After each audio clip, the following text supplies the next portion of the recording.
Во многу работи над преворот против Кадетен Шафхаузен наликува на оној минатата година, но овој пат влогот е подобар пласман во групата, а не минување на групата. Еве како се подготвувате? Pa kao i obično, dakle, analiziramo protivnike,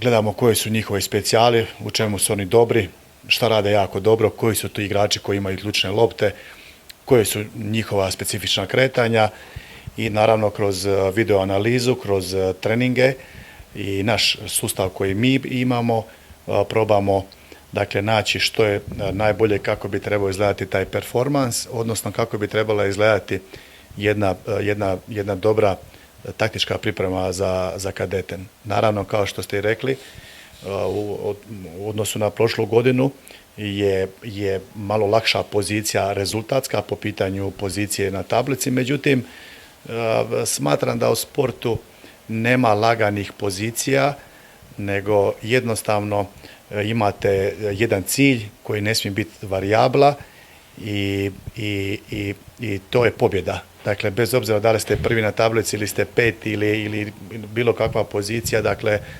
sport priznaje samo pobjednike i ja kao trener i moji igrači tako razmišljamo i tako se i pripremamo, a na kraju ćemo vidjeti da li ćemo uspjeti tome ili nećemo. Međutim, u sportu samo postoji jedna kategorija ljudi, a to su pobjednici.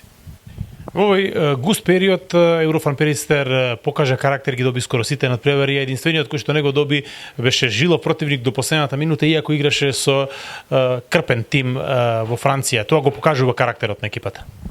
Pa ja sam to i prije govorio i to je vidljivo ko prati malo Eurofarm i rukomet u Europi da igrači koji igraju Eurofarm imaju strahovit karakter, imaju strahovit angažman, disciplinu, odgovornost, žele pobijediti svaki put i u velikim problemima koje smo imali u Francuskoj su igrači pokazali jedan mentalni intenzitet nevjerovatan i stvarno, naravno, mi smo tu izgubili utakmicu i ja kao trener nisam ni zadovoljan ni sretan zbog toga, ali sam jednim dijelom zadovoljan, znam da su svi naši igrači, uključujući moj staf i mene samoga, dali sve što smo imali da bi pobijedili, nismo uspjeli.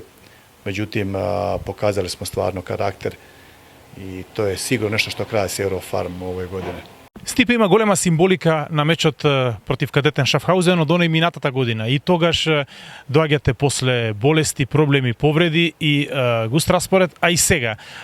Како се подготвувате? Pa evo, sigurno mi znamo ko je Kadeten Schaffhausen, igrali smo s njima i prošle godine, evo opet smo upali i ove godine s njima u grupu. Jedna jako ozbiljna ekipa koja ima dosta dobrih pojedinaca, evo i mi smo pokazali u tih par utakmica što smo igrali s njima da imamo i mi šta za reći, da nismo ni mi ekipa koja će se tek tako proći. Spremamo se dobro, gledamo videa i mislim da imamo ove sezone stvarno dobru priliku da napravimo jedan veliki iskorak od prošla ta sezona. Tako da evo, očekuje nas sigurno jedan zanimljiv nadprevar и ќе видиме што ќе види. Кои се добрите страни на швајцарскиот вице-шампион? Ќе бидат и посилни за неколку рекометари од првиот дуел минатата година? Па сигурно ево да се вратила та 3-4 играча кои с нима била jako bitna. Taj Španjolac Canellas, on je jako iskusan i vidjeli ste sad i na prvenstvu, stvarno ima bitnu ulogu tamo kod njih.